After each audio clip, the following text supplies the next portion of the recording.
존 가트맨 최승혜 박사의 내 아이를 위한 감정 코칭.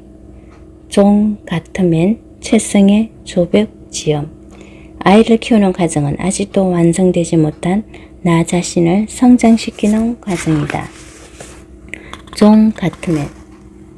감정에 초점을 둔 관계 연구의 세계적인 권위자이자 전문가이며 워싱턴 주립대학의 심리학 교수이다. 그의 연구 결과는 지난 30여 년 동안 모든 관련 연구의 표본이 되고 있으며 MBC, ABC, BBC, 오프라 원프리 쇼, 뉴스워크 타임 같은 우수한 매체에 여러 차례 소개되면서 권위를 인정받고 있다.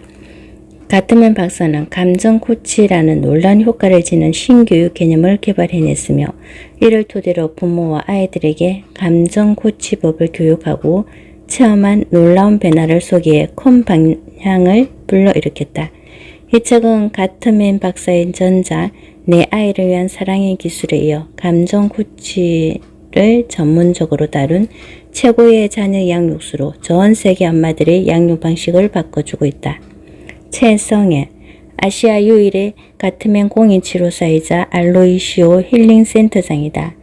콜롬비아 대학에서 심리학 석사학위를 받고 시카고 대학에서 몰입 이론으로 유명한 칙센터 미하이 교수의 지도하에 인간 발달학 박사학위를 받았다.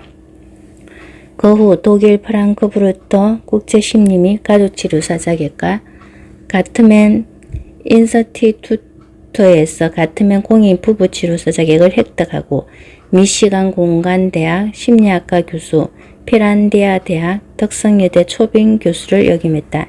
KBS 인류로 가는 길, MBC 스페셜 다큐 내 아이를 위한 사랑의 기술, EBS 60분 부모, EBS 다큐 프라임 우리 선생님이 달라졌어요 등에 출연하며 대한민국 가정의 희망 찾기에 앞장서고 있으며 가족 간의 상처와 갈등으로 고통받는 이들을 위한 다양한 치유 활동을 펼치고 있다. 조벽, 교수를 가르치는 교수로 유명한 교수법의 권위자이다. 위스콘신 대학 기계공학과를 졸업하고 노스웨스턴 대학에서 기계공학 석박사 학위를 취득했다. 이후 미시간 공과대학 혁신센터와 학습센터의 소장으로 근무했으며 캘리포니아 주립대 연구원과 로렌서 부크리 국립연구소 연구원을 거쳐 프린스턴 대학과 서울대 개원교수 및 한양대 수석자문교수로 활동했다. 1988년부터 2005년까지 18년 동안 미시간 공과대학 교수로 재직하면서 환경정책대학원 교수이자 학생들의 리더십 개발을 위한 학생성공센터 소장 및 옴부즈맨을 맡았다. 현재 동국대 석사 교수, 교과부 정책자문위원과 국제소년의 집 교육장을 맡고 있다. 수년간 다양한 강연 및 자문 활동을 통해 새로운 교육 비전과 교수법을 전파하고 있다. 아주 작은 노력으로 출발할 수 있는 감정 코칭. 감정 코칭은 기적입니다. 감정 코칭으로 아이가 변화되는 모습을 EBS 60분 부모에서 만난 아이들뿐만 아니라 제 아이들을 통해 직접 경험했습니다. 무엇보다 감사한 것은 아이에게 감정 코칭을 하며 저 또한 감정을 이해하고 다스리는 법을 배운다는 사실입니다. 아이를 키우는 과정은 아직도 다 자라지 못한 어른을 키우는 과정이기도 합니다. EBS 60분 부모 작가 임정하. 적은 시간을 할애해서 좋은 부모 되기를 갈망하는 사람들에게 가장 적합한 필독서. 이 책은 심리학과 뇌과학의 연구 결과 및 오랜 상담 경험을 바탕으로 부모와 자식 관계, 다문화 가정, 학교에서의 왕따, 자살 등 한국 사회가 당면하고 있는 다양한 문제들에 대해 가장 유용하고 효율적인 해결 방안을 구체적으로 제시해준다. 서울대 심리학과 교수, 전 한국심리학회 회장 김명온. 감정 코칭을 선택해야 하는 이유. 감정 코칭의 효과는 여러 연구 결과를 통해 아동에서 성인에 이르기까지 장기적으로 지속성이 있음이 입증되고 있다. 수많은 교육과 상담의 경험에 압축된 이 책은 이 시대 모든 가정에 진정 사랑의 열매가 되어줄 것이라 생각한다. 대호재단 사무국장 김진상. 최승혜 박사님의 감정 코칭 강의를 듣고 난 후 대화 유행과 초감정 점검을 통하여 더 깊이 있게 나 자신을 이해하게 되었습니다. 배운 것을 일상생활에 적용하면서 이제 아이들과의 관계 속에서 편안함을 느끼고 행복합니다. 관계를 맺는 일이 특히 어려운 아버지들에게 많은 도움이 됩니다. 서울 메트로 기관사 2학기 감정 코칭은 행복과 희망의 열쇠입니다. 1년간 감정 코칭으로 아이를 대하면서 만 4세 아들이 달라져가고 있음을 느낍니다. 부끄럼 많던 아들이 친구들에게 먼저 다가가고 정해진 규칙이나 지시도 잘 따르며 입가에 웃음이 떠나질 않습니다. 알로이시오 힐링센터 교사 김영란.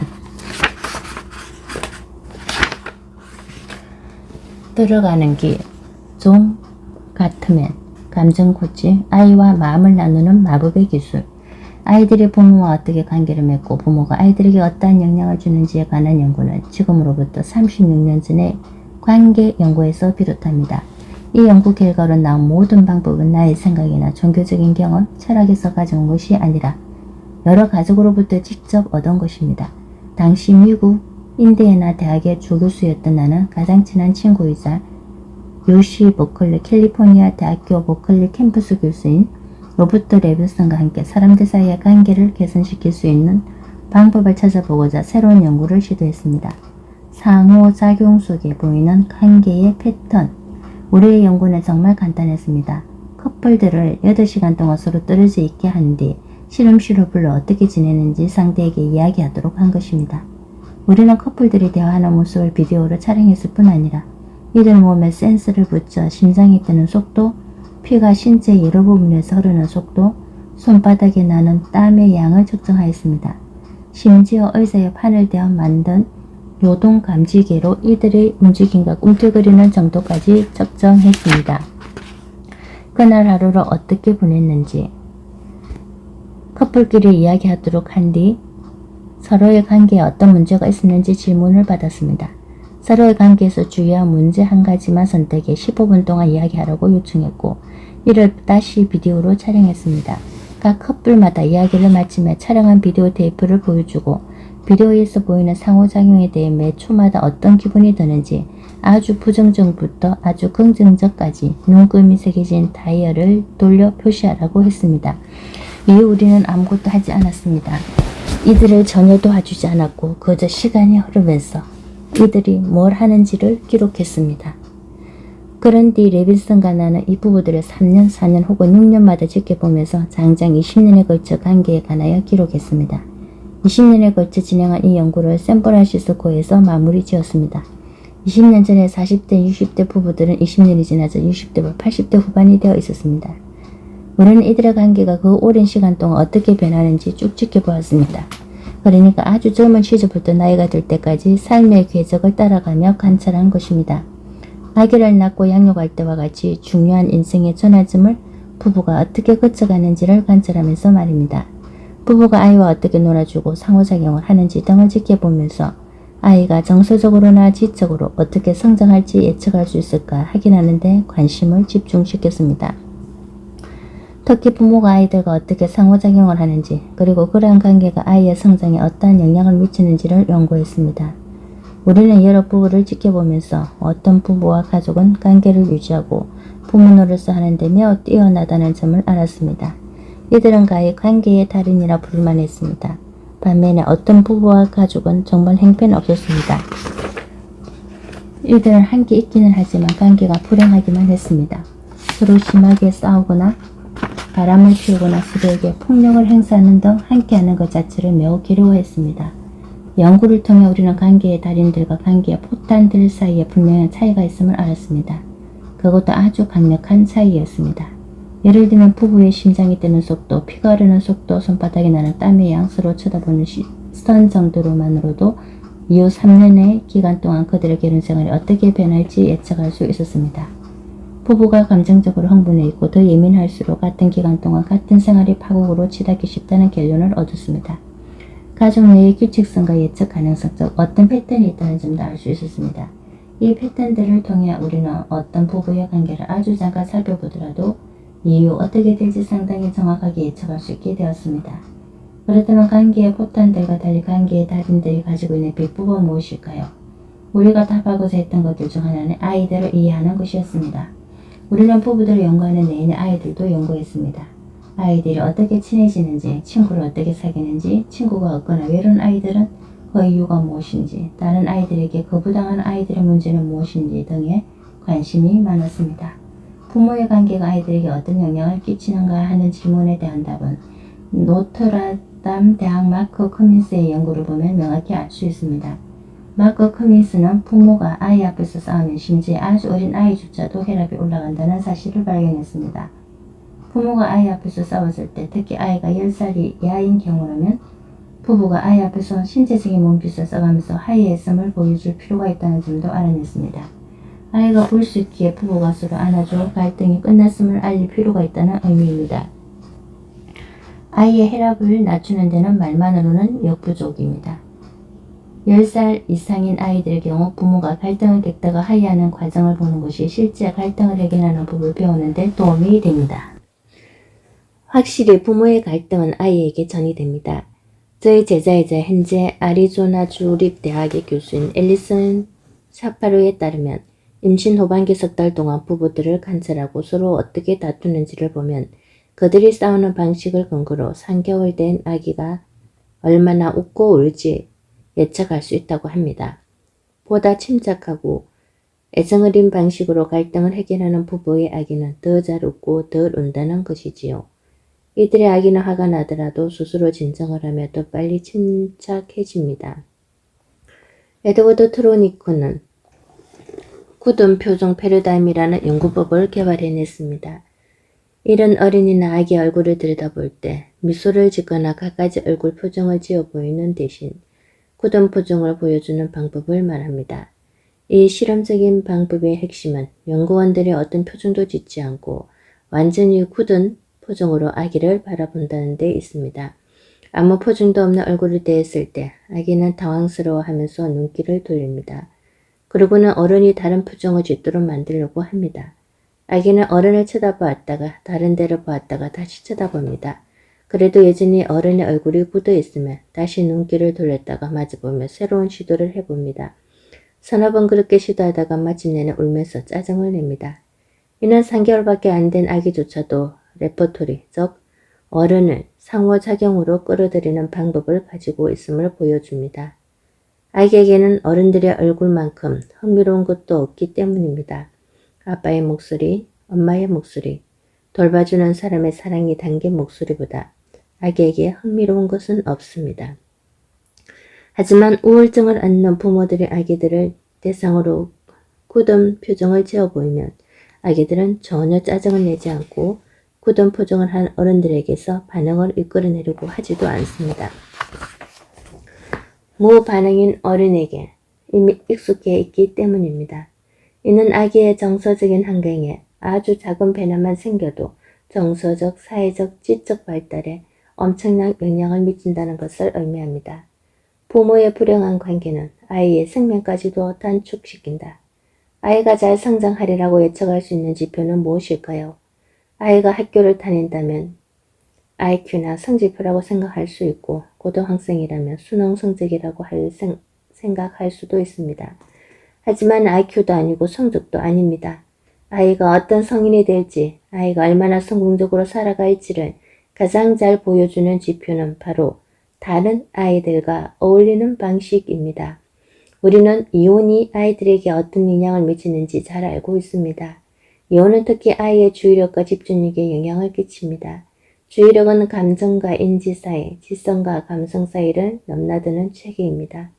아무리 IQ가 상당 부분 유전이라고 하지만 그 타고난 IQ를 아이가 얼마나 잘 발달시킬 수 있는지에 따라 이후 결과는 매우 달라질 수밖에 없습니다. 주의력은 이를 확인할 수 있는 가장 민감한 지표입니다. IQ가 높더라도 주의를 집중하고 필요할 경우 주의를 전환하거나 유지하지 못한다면 아이들의 학습은 일어나지 않습니다. 지적으로나 정서적으로 발달하지 못하는 것입니다. 이혼이 아이들에게 어떠한 영향을 주는지에 관한 연구를 보면 이를 확인할 수 있습니다. 1930년대에 스탠포드 대학의 루이스 터만 교수는 영재 아들을 연구하기 시작했습니다. 이 아이들을 흰개미들, 연구자 터만 교수의 이름이 흰개미를 뜻하는 터마이트와 흡사하여 연구 대상자 아동들에게 이런 애칭을 붙였다라고 불렀고 이후 1995년에 프리드만이라는 또 다른 심리학자가 당시 흰개미라 불리던 사람들을 다시 연구했습니다.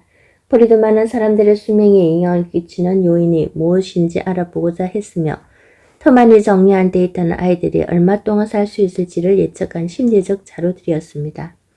연구 결과에 따르면 부모가 이혼을 한 경우 평균보다 수명이 4년 줄어들고 자신이 이혼한 경우 수명이 평균 8년 줄어듭니다.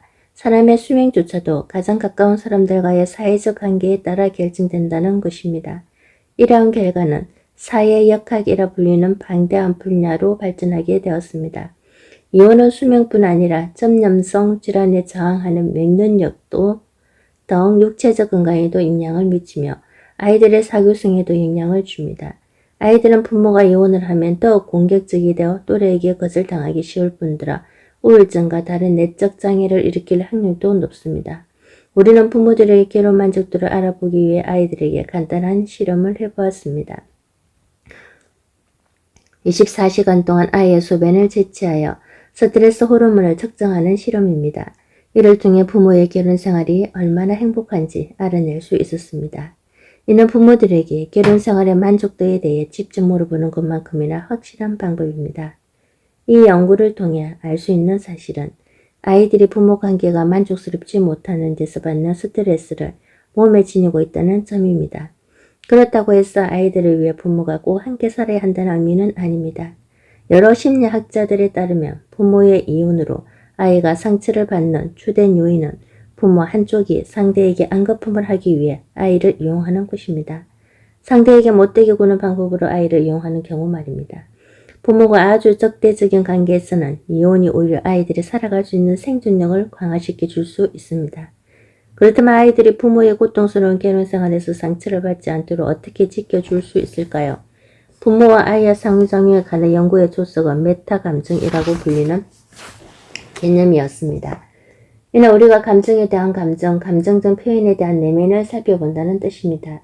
인간에게는 7가지 기본 감정이 있습니다. 분노, 슬픔, 해모, 경멸, 두려움, 놀람, 행복, 바로 그것입니다. 지구 어느 곳에서도 인간의 이 기본 감정들은 동일합니다. 겉보기야만 동일한 게 아니라 생리적으로도 인간은 특정 상황에 대해 동일한 감정을 경험합니다. 하지만 그렇다고 해서 감정에 대한 감정, 메타감정 또는 초감정이 동일한 것은 아닙니다.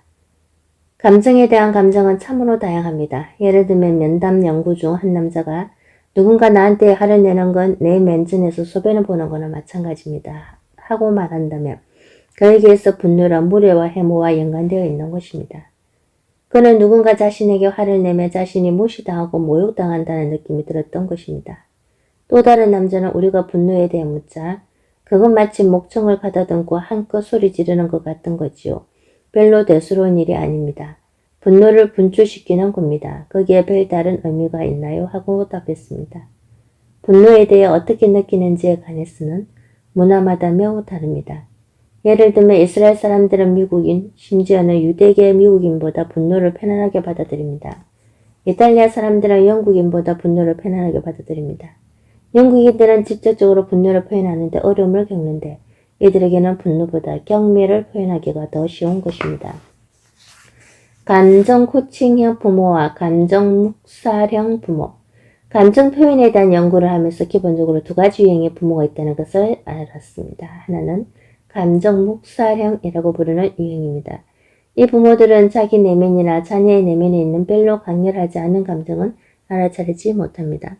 감정을 묵살하는 부모는 부정적인 감정들을 독극물이라도 되는 것처럼 생각합니다.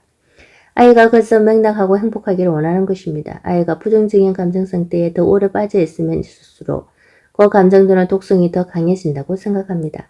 그래서 아이의 감정적인 상태를 행복한 상태로 바꾸기 위해 어떤 일이라도 하려고 합니다.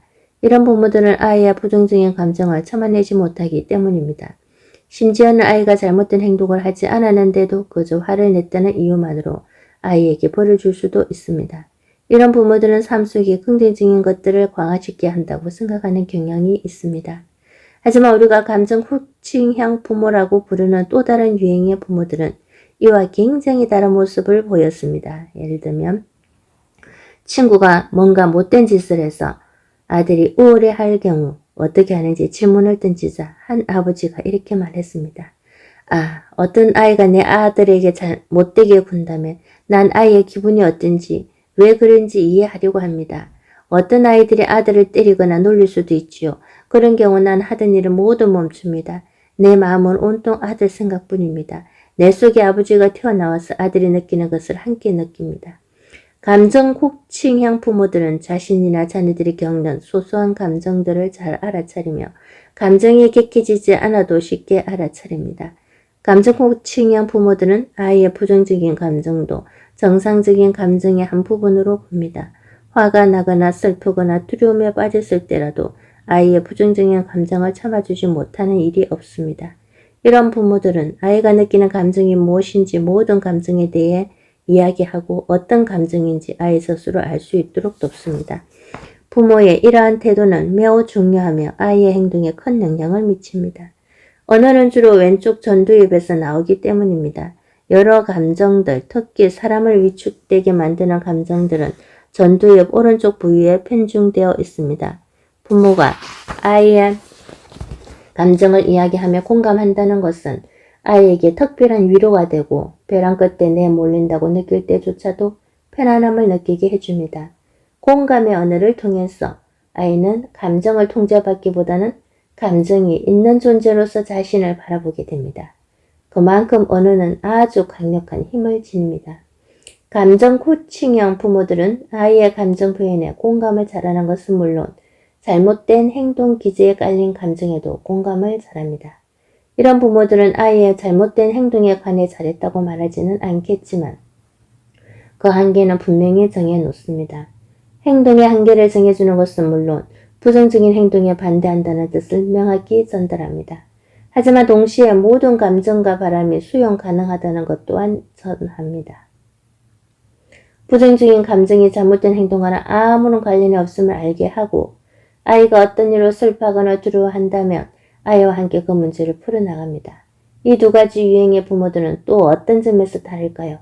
이들은 아이를 가르치는 방법에서도 완전히 차이가 있습니다. 감정을 묵살하는 부모들의 경우 아이에게 처음 과제를 가르칠 때 많은 정보를 주고는 마치 아이가 실수하기만을 기다리는 사람 같습니다.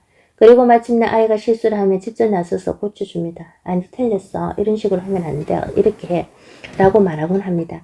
이런 부모는 아이의 실수에 상당히 집착합니다. 그러면서 자신은 건설적인 비판을 하고 있다고 생각합니다. 하지만 처음으로 뭔가를 배우다가 실수를 할 때 그걸 누군가 지적한다면 어떨까요? 아마도 실수를 더 하게 될 것입니다. 감정 코칭형 부모들은 아이를 다른 방식으로 가르칩니다. 아이에게 정보는 아주 적게 주고 아이가 알아서 시작하고 실험을 해볼 수 있을 만큼만 주고는 물러납니다. 하지만 아이의 실수는 무시합니다. 아이가 한 실수에 적극 반응하여 이런저런 잔소리를 늘어놓거나 간섭하지 않습니다. 아이가 뭔가 제대로 할 때까지 기다렸다가 개입합니다. 그리고는 잘했어. 멋지구나. 잘 배우고 있어. 하고 말한 뒤 아이에게 정보를 좀 더 줍니다. 아이가 처음으로 뭔가를 배울 때 잘한 부분에 대해 말해주면 성공할 가능성이 훨씬 큽니다. 감정 코칭형 부모들은 이런 아주 구체적으로 칭찬을 한 뒤 도움이 될 만한 정보를 조금 더 줍니다.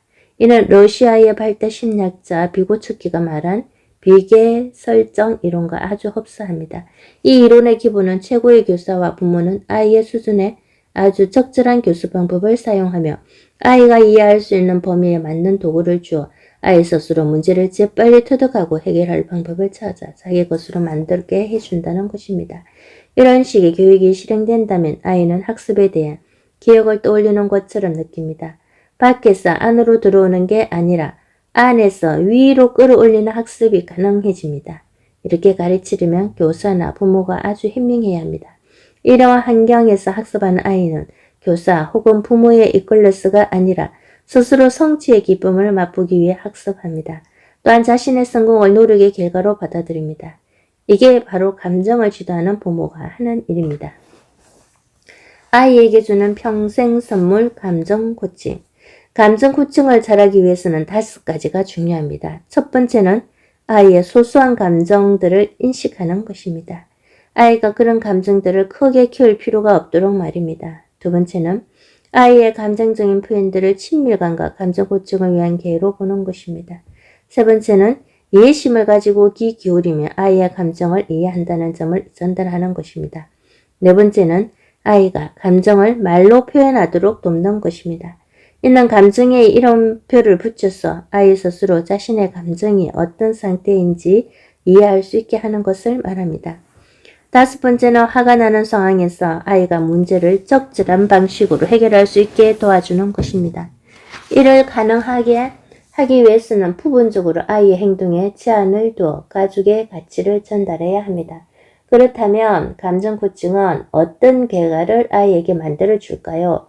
4살 때 감정 코칭을 받은 아이는 8살에 이르러 더 높은 읽기 및 수학 점수를 보여주었고 심지어는 IQ도 더 높았다는 연구 결과가 있습니다.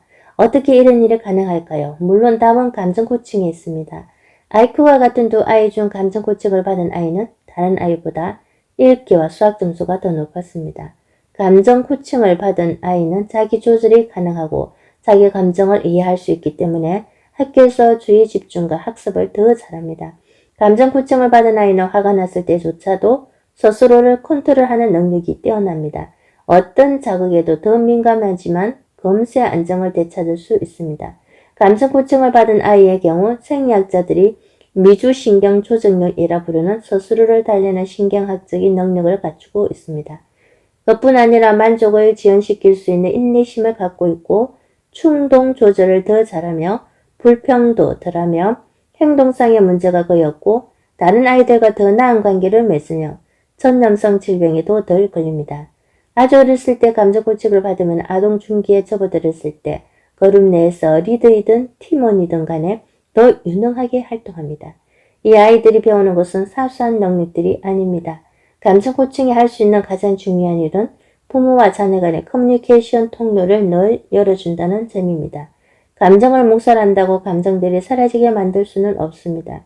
사실 그렇게 하면 아이는 부모가 자신이 슬퍼한다는 것을 알고 싶어 하지 않는다고 생각합니다. 좌절감을 느끼거나 분노해도 절망적이라고 느끼거나 두려워해도 부모는 알고 싶어 하지 않는다고 생각하는 것입니다. 결국 아이는 이 모든 감정을 혼자 감당하게 됩니다. 아이가 감정 코칭으로 얻은 효과는 평생을 갑니다. 아이는 슬플 때 슬픈 감정을 알려주고 무언가 게른되면 그게 무엇인지 알려주고 화가 내면 화가 났다는 것을 알려주는 GPS를 지니고 사는 것과 같습니다.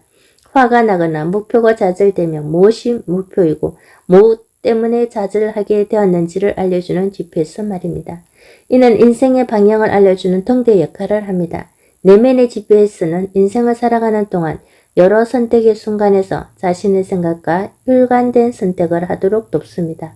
이는 내면의 GPS가 올바른 선택을 하도록 도덕적으로 이끌어주며 재능과 가능성, 창의성과 잠재성을 발휘하여 자신의 모습들과 일치하는 선택을 하도록 해주기 때문입니다. 그렇기에 아이들에게 감정 코칭은 평생에 걸친 선물이 되어주는 것입니다. 들어가는 걸 채성해. 아주 작은 노력으로 출발할 수 있는 감정 코칭. 아기가 밤에 깨서 울면 달래주지 않고 울다 지칠 때까지 내버려둬요. 이렇게 길들이면 밤중에 일어나서 울지 않겠지요? 15개월 된 아이가 낯가림이 심해요. 아침에 출근할 때마다 어린이집에 가지 않겠다고 때를 써서 진땀을 뺍니다. 직장을 그만둬야 될까 고민입니다. 저희 아이를 좀 봐주세요. 왜 이렇게 말을 안 듣는지 모르겠어요. 우리 애가 아무래도 ADHD, 주의력 결핍 과잉 행동 장애인 것 같아요. 산만하고 충동적이에요.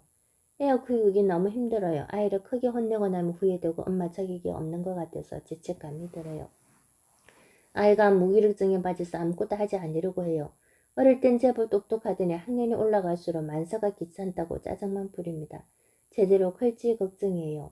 애가 게임 중독이에요. 컴퓨터를 부셔부르고 싶을 정도로 화가 나서 참을 수가 없어요. 도대체 제가 어떻게 해야 하나요? 부모님들이 아이를 키우면서 주로 호소하는 내용들입니다. 아이들의 성별도 다르고 나이도 다르고 부모님의 학력, 직업, 거주지, 행동 증상도 다 다르게 나타납니다. 하지만 공통점이 있습니다. 아이의 감정에 대해 오랜 동안 간과했거나 억압했거나 방임해왔다는 사실입니다.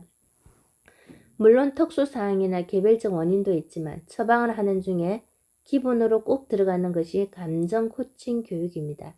초기 상담에서 제가 아동에게 직접 감정 코칭을 해주기도 하지만 더욱 중요한 것은 부모님이나 선생님들께 감정 코칭하는 방법을 가르쳐 드리는 것입니다.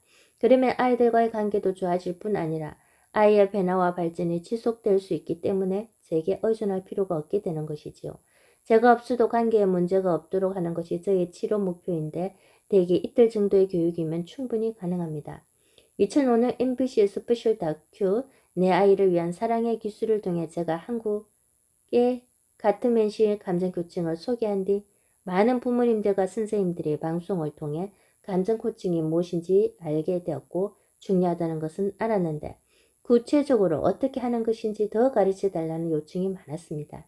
그래서 지난 5년 동안 수많은 부모님, 교사, 유치원 원장님, 교육사, 상담사들에게 감정 코칭을 가르쳐 드렸고 많은 분들이 체험담과 소감을 적어 보내주셨습니다.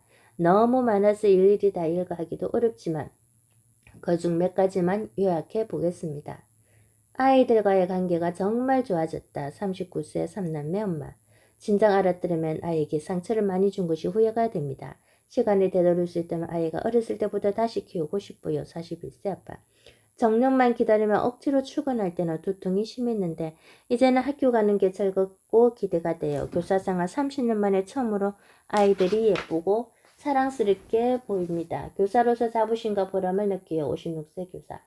첫째 아이 때 아무것도 모르고 키워서 많이 힘들었는데 둘째는 감정 코칭으로 키우니 아이가 정말 행복해하고 영특해요. 며칠 전에는 3살밖에 안 된 아이가 손가락을 다친 엄마를 위로해 주더라고요. 39세 아빠. 감정 코칭은 부부 사이뿐만 아니라 동료 교사 심지어 15원인가의 관계까지도 좋게 해주는 기적의 관계 소통법이라는 것을 느꼈어요. 37세 맞벌이 부부. 내 아이를 위한 감정 코칭은 이런 많은 분들의 경험담에 바탕을 두고 좀 더 많은 부모님들과 선생님들이 감정 코칭을 배워서 실천할 수 있도록 구체적 노하우를 정리하고 사례들을 모은 것입니다. 이 책에 실린 사례들은 제게 감정 코칭을 훈련받는 부모님이나 보육사, 교사들이 직접 실천해 보시고 적어주신 실사례들입니다. 사시는 지역은 서울, 대전, 강릉, 거제, 춘천, 여수, 부산, 강주, 청원, 부여, 제주, 인천, 대구 등 다양해도 감정 코칭을 통해 아이와 어른이 다 행복해졌다는 성공담은 동일하며 이러한 희망적인 이야기는 끊임없이 들려오고 있습니다. 감정 코칭은 아주 작은 노력으로부터 출발합니다. 그것은 바로 아이의 감정을 알아차리는 것입니다. 처음에는 약간의 의도적인 노력이 필요한데 아이의 감정을 알아차리다 보면 내 자신의 감정에도 주의를 기울이게 됩니다.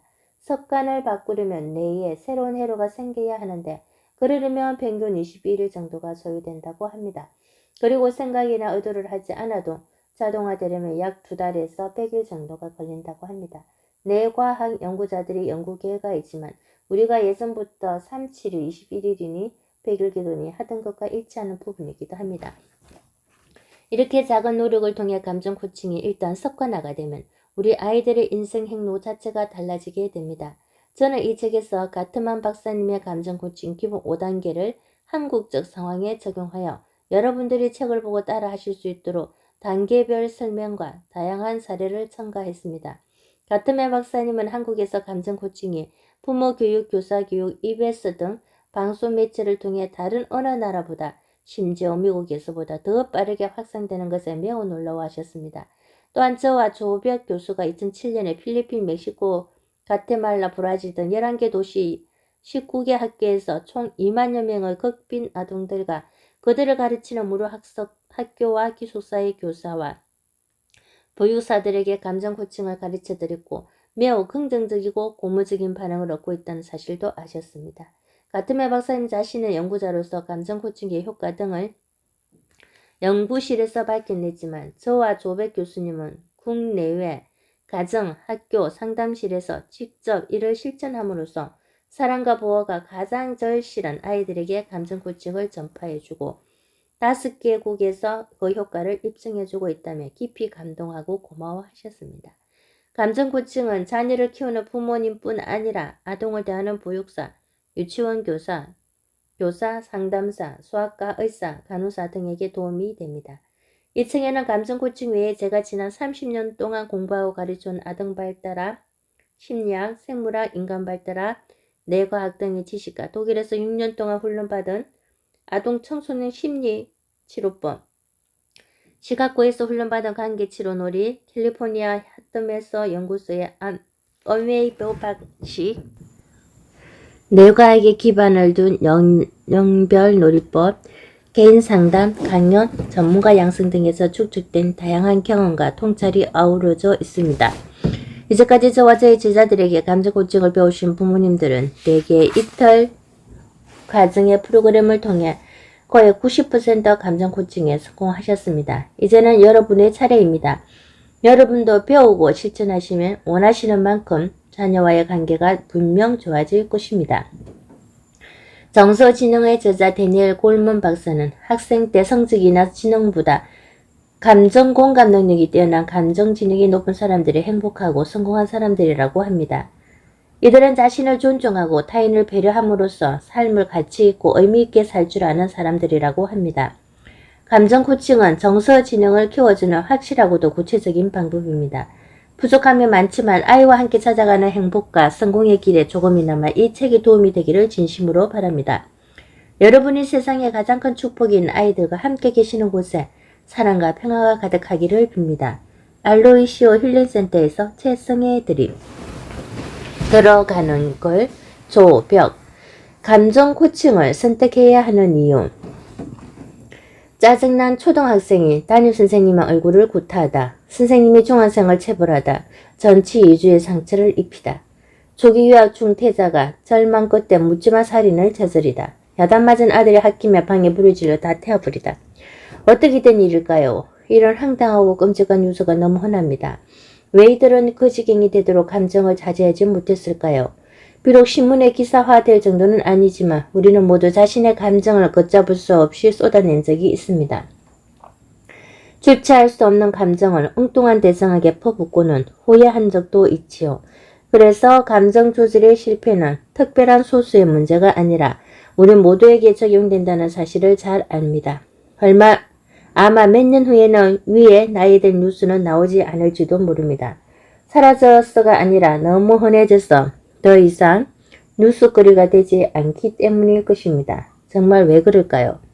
그러면 안 되는 걸 뻔히 알면서도 감정이 폭발하고 이성을 잃고 미숙하거나 심지어 흉측한 행동을 저지르는 이유가 뭘까요? 이 문제는 학생을 성숙한 인간으로 키워내야 하는 교육 현장, 집과 학교에서 특별히 더 심각합니다. 인간이 성숙해진다는 뜻은 사는 매 순간 오감이 활짝 깨어있어 희노애락을 폭넓고 풍요롭게 느끼며 인생의 것과 그것 경험하는 것이겠지요. 이와 동시에 아무리 감정이 그렇다 해도 자신의 생각과 행동은 이성적 판단에 의해 다스려 나가는 지혜를 터득하는 일입니다. 성숙함이란 감성과 이성이 슬기로운 조화를 이루어 올바른 행동으로 나타내는 능력이라고 할 수 있겠지요. 이러한 능력은 가르치고 배워야 하는 것입니다. 그러나 우리 한국의 교육 현장에서는 아직도 아이들의 감정을 무시하거나 억압하고 그저 아이들이 이성만 발휘하길 요구하고 있는 것 같습니다. 어린아이가 울면 뚝 한마디로 감정을 단호하게 차단해버리거나 저기 경찰 아저씨가 이놈 한다 하고 위협합니다. 그치만 아이스크림 사줄게 하고 감정을 유기하기도 합니다. 협박이나 뇌물로 다스려지지 않는 아이에게는 매를 들거나 체벌을 가합니다. 대한민국은 체벌 대국입니다. 세계 197개국 중에서 학교에서 체벌을 허용하는 89개국 중에 하나이며 OECD 국가 중에서 학교와 집에서 체벌을 허용하는 7개의 국가 중 하나입니다. 사회 전면에 체벌을 금지하는 국가가 선진국을 중심으로 급속히 확산되고 있지만 아직도 우리나라는 체벌을 폭넓게 허용하고 있습니다. 체벌을 모니터하는 어느 국제기관에서는 한국의 체벌 수준은 이슬람 국가와 싱가포르를 비롯한 체벌 허용 국가와 비교해도 특별히 심하다고 평하였습니다. 우리는 체벌을 미화하기도 합니다. 매를 사랑의 매라고 표현하지요. 그러나 매를 맞아본 사람들은 매를 맞으면서 사랑이 느낀 적이 없을 것입니다. 오히려 매를 든 사람이 자신을 미워한다고 믿거나 자신이 나쁜 애라고 생각할 것입니다. 매를 사랑하라고 하는 발상은 착각이며 더 좋은 방법을 알려고 하지 않는 어른들의 자기 합리화일 뿐입니다. 개인의 의견이 아니라 객관적인 연구 결과를 함께 보겠습니다. 체벌은 아이의 인성교육에 효과가 없다. 체벌은 교사와 학생들 사이의 신뢰를 허물고 체벌을 받은 학생들은 분노심을 키우고 불안감을 느끼거나 폭력적으로 변한다. 훗날 불안장애, 알코올 중독, 의존성 등 심적 문제를 유발할 경향이 두드러진다. 벌은 대체로 단기 효과만 있을 뿐 장기적으로 지속 가능하지 않으며 부작용이 발생하기 때문에 역효과가 있다. 체벌의 유일한 효과는 즉각적인 순응인 반면 오히려 장기적으로는 반항심을 증가시킨다. 체벌은 폭력을 부추긴다. 체벌받은 학생이 나중에 폭력적으로 될 확률이 높아진다. 체벌을 하는 이유는 체벌의 교육적인 효과성보다는 유용성, 쉽게 아무 때나 할 수 있다와 경제성, 돈이 들지 않는다는 것입니다. 하지만 그 대가를 훗날 혹독하게 치르게 됩니다. 이와 동시에 다른 분류의 연구 결과가 있습니다. 두뇌에 대한 첨단 연구가 이루어지면서 인성을 철학, 도덕적 차원만이 아니라 과학적, 뇌과학과 인간 발달학 차원에서 이해할 수 있게 되었습니다. 인성은 주로 전두엽의 기능이며 전두엽은 20대 후반에 완성된다. 심각한 인성 문제를 가장 많이 일으키는 사춘기 시기에 접어든 학생들은 분석력과 계획성, 판단력 등이 미숙하고 자신의 감정을 잘 조절하지 못하는 특성을 지녔다. 먼저 학생들과 감정적 차원에서 소통하고 순차적으로 이성적 행동으로 선도하는 첨단 방법인 감정 코칭이 인성교육에 효과가 있다. 감정 코칭은 미국 워싱턴 주정부, 빌 게이츠 재단, 국방부, PBS 교육방송, 탈라리스 연구소 등에서 최고의 아동 양육 방법으로 추천되고 있다. 학생과 아이의 인성 문제는 어른, 부모, 교사의 부적절하거나 부족한 개입의 결과인 것입니다. 이제 우리는 선택해야 합니다. 첨단 지식과 정보를 무시한 채 여태껏 해오던 대로 아이들을 상가불로 다스릴 것인가, 아니면 과학적으로 검증된 첨단 방법을 동원할 것인가. 이 선택은 단지 개업하는 방법의 선택이 아닙니다.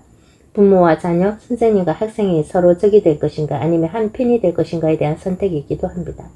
또한 한국이 선진국 대회에 들어갈 것인가에 대한 선택이 될 것입니다. 예전에는 아이 한 명에 여러 명의 어른들이 주변에 존재했습니다. 부모님 외에 언니, 오빠, 할머니, 할아버지, 이모, 고모, 삼촌도 한 집에 거주하는 경우가 많았고 이웃, 친척들과의 교류도 빈번했습니다. 인성교육이 상대적으로 잘 이루어질 수 있는 환경이었습니다. 하지만 요즘에는 대가족의 붕괴에 이어 핵가족마저 붕괴되고 있습니다. 아버지 부재만 아니라 맞벌이의 경우 어머니마저 부재하는 경우가 많습니다.